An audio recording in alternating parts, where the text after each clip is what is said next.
Arthur is a merciless king who governs the world with his power. In his rise to power, he annihilated his foes, reduced entire cities to ashes with nuclear fire, and carried out unspeakable atrocities, all in pursuit of domination. But one day, he finds himself reflecting on the terrible acts he's committed. A deep sense of guilt consumes him, and in the very next moment, he succumbs to a mysterious illness. As he slowly sinks into the abyss, a voice echoes through the darkness, offering him a second chance and warning him not to waste it this time. A few moments pass. Arthur opens his eyes to see two people staring down at him. The man nearby is Reynold, who happens to be Arthur's father, and the woman beside him is Alice, his mother. Though they don't actually expect their newborn to comprehend their words, they're overjoyed to welcome him into the world. Gradually, Arthur comes to the realization that these two are indeed his parents, and that he was just born only a minute ago. It's still hard for him to wrap his head around the fact that he's a baby again. Yet he can't ignore how naturally nurturing his mother and father are. For the most part, he's fairly content, though he still isn't thrilled about being trapped in a baby's body. He has a big head, he can't talk, and every few hours he soils his diaper without any control, so he's completely lost his autonomy. But then, something catches his attention that's even stranger than his current situation. He watches as his father channels energy into his fists and shatters a massive boulder into pieces. Arthur is left in awe, as this is a power completely unfamiliar to him, even after all his years ruling the world. This display is apparently a pretty impressive one, so Reynold feels proud of himself and turns toward his family, expecting some praise. However, he fails to stay aware of his surroundings, and a rock ends up falling right onto his head. Alice, having anticipated that something like this could happen, hurries over to him and begins using magic to heal the injury. At the same time, she scolds him, warning him to be more cautious the next time he decides to show off. Reynolds might have just been flexing his strength earlier, but when he's serious, those fists are nothing to mess with, because he can drop a wild boar in a single hit during hunts. Having him in the party makes everything smoother for his companions. Once the hunt wraps up, Reynolds heads home, eager for that warm welcome hug, but then he remembers he's still drenched in boar blood. A quick wash is definitely will have to come first. From what he's witnessed, Arthur picks up on two important things. First, this world is so dangerous that it's normal for people to carry weapons just to stay safe. And second, if he wants to live freely in this place, he's going to need to learn how to fight. Now that Reynold has returned, Alice says it's time to lay Arthur down for his nap. Normally, he'd be annoyed at being treated like a baby, but this is actually one part he genuinely enjoys. In his previous life, peaceful sleep was a rare luxury, since there were always people trying to assassinate him when he let his guard down. Sure, he could easily handle any attackers who came for him, but the constant threat was unbelievably stressful. As months go by, Arthur's infant body gains enough strength for him to move independently at last. His first act with this newfound freedom is to waddle over to a mirror, staring intently at his reflection. While his parents find it adorable how fascinated he seems by his own image, the truth is far different. Arthur's simply grappling with the reality that he's truly been reborn as a helpless baby. Now that Arthur can move freely, he wastes no time putting his plan into action later that day. When Alice lays him down for his nap, the moment she steps out of the room, he opens his eyes. He tosses his blanket aside, maneuvering carefully to climb down and escape the crib. Then, as his mother remains absorbed in washing dishes, he begins crawling across the floor slowly, steadily making it all the way to the far side of the room without her ever noticing. She must really be focused on those dishes. Once he reaches his destination, he opens the door to the house's library and grabs a book he needs to start learning more about this world. After going through one of the books, he discovers that this continent is called Dicathan and is divided into three kingdoms. The Darv Kingdom, a subterranean nation inhabited by dwarves. The Elenwar Kingdom, home to elves who reside deep within the forest. And the Sapin Kingdom, a human nation ruled by a king, even though no one here ever resorted to nuking cities to gain control. Arthur is still eager to learn more, so he picks up another book, and this one finally gives him the answers he's been searching for. Arthur had come to realize that the technological level in this world was underdeveloped, and the reason behind this was the existence of magic. People here are able to utilize magic by channeling the mana inside their bodies. Although not everyone is capable of using it, magic still plays a significant role in everyday life. There are two main ways individuals can harness magic: magic, augmentation, and conjuring. Augmentation requires circulating mana throughout the body, which grants the user immense strength, heightened defense, and enhanced agility. On the other hand, conjurers are able to send their mana outside their bodies to manipulate and control any phenomenon they wish. That more or less wraps up the information regarding the magic system in this world, but Arthur doesn't come across any details about the healing magic Alice had used earlier, leading him to assume that she might be a rare exception. Based on what Arthur can gather, the majority of people begin to manifest their mana once they reach puberty, and by channeling that mana through what is known as a mana core, they can learn to control it and eventually become mages. Arthur finds this easy to grasp because, in his past life, he ascended to power due to the natural Kai energy flowing within him. It worked in precisely the same manner as mana, so he concentrates all his energy, testing whether he can trigger a response, and just as expected, a mana core starts to form. This marks a major leap forward in Arthur's growth. Before he gets the chance to continue his training, his mother finally manages to find him. She's been extremely worried ever since discovering he wasn't in his bed, so she's relieved to see that he's safe and unharmed. However, as she picks him up, she realizes that there's something different about him. Arthur begins to worry that she might have sensed the mana inside him, but it turns out she simply noticed that Arthur had pooped himself once again. 2 years pass, and Alice sits writing in her journal one day. She feels incredibly thankful that Arthur is growing up strong and healthy. However, she's beginning to worry a little after all. She's never once seen Arthur smile since the day he was born. Right then, she spots Reynolds and Arthur outside, and it appears Reynolds is teaching Arthur some swordplay. Arthur looks genuinely engaged, but Alice is furious that Reynolds would allow a 2-year-old to wield something as dangerous as a stick. By now, Arthur has realized that Alice isn't someone you want to get angry, so he's going to have to be careful not to make her mad. To avoid any other dangerous activities, his mother decides to take Arthur out for the day to show him around the town, and Arthur is particularly excited about this because it will give him a chance to gather valuable information about this world. He's able to gauge the level of this nation's technology just by examining the weapons being sold to the general public, and he also comes across several materials he's never seen before. Most exciting of all, he gets to witness a mage casting fire magic right in front of him, making today's trip extremely valuable in his eyes. By the end of the day, Arthur's baby body is exhausted from all the activity, so he is struggling to stay awake, and Alice wants to put him down for a nap as soon as they get home. As limiting as this new life has been, Arthur has come to enjoy life with loving parents. In his past life, Arthur got dropped off at spawn with no starter kit, so he was forced to live his entire childhood in an orphanage and never got to experience parental love, so this is a nice change of pace for him. Arthur soon dozes off on Alice's shoulder, so she begins to carry him to his crib, and along the way, she tells him how proud she is of everything he's learned. She's noticed all the times he sneaks out of bed to read books, and she saw the excitement in his eyes when he experienced the outside world, which makes her certain that he has an adventurous spirit. She assumes he inherited that from Reynolds, and she knows that sooner or later, Arthur will want to venture out on his own to explore the world. While she would personally prefer that Arthur live a quiet and peaceful life here, she's willing to support him no matter what, as long as he's truly happy. The next day, Arthur is standing by the window and watches as his father begins practicing in the front yard. He is interested in seeing the applications of magic up close and personal again, so he eagerly watches as Reynolds begins circulating mana within his body. Eventually, rocks begin to fly up from the ground, and Reynolds makes it seem like it's the greatest thing in the world, but in reality, it is pretty pitiful. This marks the extent of Reynolds' ability when it comes to conjuring, but that's only because his true specialty lies in augmentation, making his magic far more effective when used internally within his own body. Watching his father display such power inspires Arthur to go and get some training in, but just as he's about to climb down from the table, Alice informs him that it's time for his nap. Arthur still isn't able to talk yet, so as they walk past the bookshelf, he begins to whine, but Alice tells him that it's nap time and there's no room for books at the moment. Normally, Arthur wouldn't stand a chance in a situation like this, but he's recently discovered a legendary move, the pout. He's perfected the skill of using his baby cuteness as a powerful weapon, so even though Alice still plans to put him down for his nap, she eventually gives in and lets him read his book instead. Once Arthur is by himself, he starts starts training with his mana core, and over the last 2 years, he's managed to become quite skilled at it. By collecting different fragments of mana throughout his body, he succeeded in forming a mana core within himself, and even though the process was extremely exhausting, it turned out to be completely worth it. Now, with just a bit more focus, he should be able to cast his very first spell. But Arthur miscalculates his mana's strength and ends up accidentally blowing the entire house up. His parents were outside when the blast occurred, and it was so intense that Reynolds' back got seriously burned, but aside from that, he and Alice are okay. However, it doesn't take long for them to realize that Arthur was still inside the house when it exploded, so they immediately rush in to see if he's still alive. An explosion of that magnitude should have made it impossible for a baby to survive. Yet, when Reynolds arrives at the library, he's stunned to discover that not only is Arthur completely unharmed, he was actually the one who caused the explosion. He's just 3 years old, so using magic shouldn't have been possible until he turned at least 12, and yet Arthur is already nearly a master when it comes to mana. He stands tall with pride and looks over at his parents, but he completely forgets that the house is collapsing around him, so when 2 roof beams come crashing down toward him, he's totally unprepared. He tries to run, but his tiny baby legs give out, making it seem like this is the end for him. Luckily, both Alice and Reynolds rush in to rescue him. Alice throws herself over him to shield him with her body, while Reynolds uses his magic to stop all the falling fragments and protect them both. Arthur is a little stunned, since it's the first time anyone has ever put their life on the line to save him, but Alice is so overwhelmed with relief that he's okay. She bursts into tears. Arthur still isn't used to having people care about him like this, so when he sees her crying, he can't help but start crying too. In his old life, he never could have done something like this because he was expected to be a merciless king. There was a time when a man attempted to assassinate Arthur. After his capture, the entire council gathered, ready to pass judgment for his crimes. Not only that, but they also intended to send the man's wife and son back to their homeland, a fate that meant certain torture and experimentation. The man pleaded with Arthur, begging him to spare his family, as they were innocent and didn't deserve to suffer for his actions. In an act of compassion, Arthur chose to execute him right then and there. That's just how things typically went for him in those days. But these days, he trains alongside his father. Reynolds suggests that Arthur should give gauntlets a try, but Arthur has spent his whole life mastering the sword. He's not about to change his primary weapon now. Seeing how adamant Arthur is about sticking with the sword, Reynolds opts to wield one himself, and just to spice things up a bit, he decides to enhance his sword using mana. But to his complete surprise, Arthur does the exact same thing and effortlessly slices through Reynolds' sword. After witnessing that, Reynolds comes to the conclusion that Arthur is far too gifted for him to train properly, so he starts considering the idea of finding a professional instructor for him and heads inside to discuss it with Alice. Alice immediately rejects the idea, saying there's no way she's sending Arthur off to some random town just for the sake of training. They had already agreed on this. Reynolds would be the one to teach Arthur how to fight, while she would handle his magical education. But Reynolds brings up the fact that during their training, Arthur actually sliced clean through his mana-infused sword, and the kid is still just a toddler. If he's already accomplishing things like this at such a young age, then just imagine what he might achieve in the years to come. That's why Reynolds believes it's crucial for him to have a skilled mentor. Alice can't argue against Arthur's extraordinary talent, but she still despises the thought of sending him off to a school in the city all by himself. Because they can't seem to agree, she and Reynolds end up bickering about it for several minutes. Arthur, tired of all the back and forth, interrupts and suggests that they could simply go with him to the city. That way, he'd still get his teacher, and his parents wouldn't have to worry about leaving him on his own. The idea hadn't even crossed their minds, but it neatly fixes everything. They both decide it's perfect and, without wasting any time, begin getting ready for the trip. The following day, a carriage shows up to take them into the city. They'll be making the trip alongside a few of their old friends, and Arthur recognizes them right away as the group that helped Alice and Reynolds rebuild the house after he accidentally destroyed it. They're all part of a party called the Twin Horns. The leader, Adam, steps forward and introduces himself to Arthur. Then Angela does the same, while also pulling Arthur straight into her chest and nearly suffocating him in the process. And of course, his mother watches the whole thing unfold with a big smile on her face. Fortunately, right before Arthur loses consciousness, Durden steps in in and pulls him away from Angela, introducing himself in the process. He's a lot more laid back and simply gives Arthur a high five. That's when Arthur spots a girl standing on top of the carriage. She doesn't say a word, so the others chime in and let Arthur know her name is Jasmine. And finally, the last member of the group is Helen, the archer. Now that the introductions are over, it's time for the group to set out. They all board the carts and begin their journey. During the ride, Alice turns to Arthur and asks if he's looking forward to his first major trip. Arthur replies that he is, but in his mind, he can't help but reflect on how backward this world seems. Here, they rely on horse-drawn carts to get around, while Arthur recalls from his past life where he commanded an entire fleet of flying ships at his disposal. After spending most of the day in the road, the group pauses to rest and eat, setting up a temporary camp, but the moment they stop, a pack of wolves launches a sudden attack.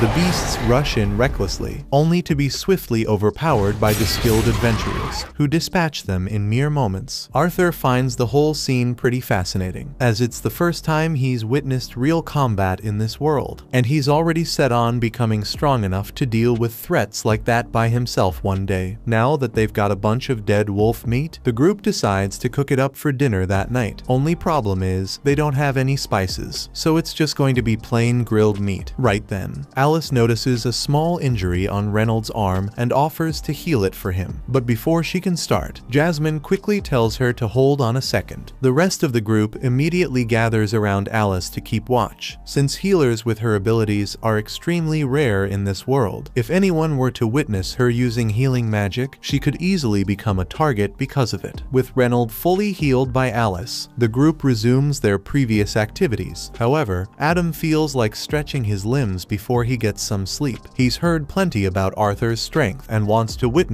it firsthand. This is nothing more than a friendly test of skill. Adam instructs Arthur to prepare himself, already channeling mana into his spear. Without hesitation, Arthur follows suit, doing the same with his own weapon. The moment the match starts, Arthur focuses magic into his feet. Right as he's about to collide with Adam, he suddenly disappears, only to materialize behind him. It should have been the ideal opening for Arthur to land a hit, but his short, clumsy toddler legs betray him. His feet skid on the ground, throwing him off balance, and the stumble gives Adam just enough time to regain his composure. Arthur and Adam then start sparring. Because Arthur's still just a toddler, his light body isn't able to match the strength of an experienced adventurer, and he ends up getting launched into the air. Fortunately, the others catch him before he can hit the ground, and immediately start scolding Adam for almost injuring Arthur. But Adam defends himself, saying he couldn't hold back because Arthur was way too strong. It's insane for a kid to have that kind of power. He suspects Reynolds must have put him through some kind of elite super soldier training, but the truth is, Reynolds never actually taught Arthur any of it. He figured it all out on his own. Right then, Jasmine walks up and accidentally startles Arthur. She had been really impressed by his fight, so she asks if he can show her how to do that thing he did with the magic in his feet. Arthur had hoped to keep that technique to himself, since it's something he perfected in his previous life. But Jasmine isn't accepting no as an answer, and judging by the look in her eyes, she's not about to let it go. She'll probably keep bothering him non-stop until he gives in, so at some point, he might have no choice but to teach her. The next morning, the journey continues as planned, and along the way, they take a few breaks to relax. During these breaks, Adam gives Arthur a few basic spearman lessons, and Helen teaches him how to use a bow a few minutes after that. And with a few basic lessons, he is able to figure it out pretty quickly. Arthur's expertise from his past life is limited to the sword, so these new lessons are incredibly useful to him. Impressed by how much he's gaining from them, he chooses to pass on his technique to Jasmine. The method involves infusing magic into your feet while simultaneously harnessing wind magic, resulting in a massive increase in speed. After watching him perform it just once, Jasmine manages to copy the move flawlessly. A bit later, while Arthur is reading a magic book inside the carriage, Jasmine is also there for some reason, simply staring at him. And it's definitely not by accident. She keeps using every opportunity she gets to be near Arthur. The following morning, Jasmine gives Arthur a knife to thank him for teaching her that technique, and it becomes pretty obvious that she has feelings for him, especially since she normally doesn't go out of her way to connect with people. A few minutes later, everyone gets back into the carriages and they continue through the journey. But as Arthur is reading his book, the carriage is suddenly attacked by bandits. They are being attacked by bandits and the carriage is completely surrounded, so there's nowhere for them to go. The bandit leader commands his men to seize the women and children so they can be sold into slavery. With that, all the bandits charge forward, and the adventurers do everything they can to push them back. When it comes to sheer strength, the Twin Horns and Reynold are far superior to any of the individual bandits, but the numbers are just too great for them to handle alone. Eventually, they're bound to be overrun. At a certain moment, the bandit leader hurls Reynold into the carriage, leaving him severely injured. Alice immediately wants to rush in to heal him, but Reynold warns her to keep her distance. If the bandits discover her ability, she'll become their next target. Instead, he urges Arthur to take Alice and flee as far as possible. Arthur hesitates, unwilling to abandon his father, but Reynold insists, revealing that Alice is pregnant with his brother. Keeping her safe must come first. Realizing the urgency, Arthur agrees. Once Reynold gives the signal, Arthur gathers his magic, ready to escape with Alice. Meanwhile, Reynold vows to stay behind and stall the bandits. The bandit leader orders his men to go after Arthur and Alice, but Reynold refuses to let that happen, so he charges and clashes with him. The leader managed to knock Reynold down before, but this time Reynold's family is on the line, so he's not going down easily. As Reynold keeps the bandit leader occupied, a few of the remaining bandits make a move toward Arthur and Alice, but Adam and Jasmine quickly hurl some daggers at them, taking them down and opening a path for Arthur to get away with Alice. Everyone is doing everything they can to hold the bandits back from reaching Arthur, while he focuses all his effort on getting his mother out of danger. It's honestly kind of ironic. After spending his past life taking things without caring about anyone else, now he finds himself running away just to avoid losing someone who means a lot to him. After several minutes of running, Arthur figures they've put enough distance between themselves and the bandits to be safe, but he couldn't have been more wrong. A bandit is observing them from a cliff above, and this one actually knows how to use magic. He casts a wind spell aimed directly at them. Arthur doesn't notice him right away, and by the time he finally does, the spell is already on its way. So the only thing he can manage to do is shove Alice out of the way and take the full force of the attack himself. The wind blast knocks Arthur back, so he's going to fall off the cliff, and with his toddler body, that's basically a death sentence. However, if he's going to die, he's not going out alone. So as he is falling off the cliff, he takes the knife he got from Jasmine and throws it at the bandit. The knife strikes the bandit, and the string winds tightly around his ankle. That gives Arthur the chance to yank him off the cliff as well. The adventurers quickly try to use magic to catch Arthur, but by that point, he's already fallen too far for them to reach, which means Arthur is as good as doomed. As he plummets toward what seems like certain death,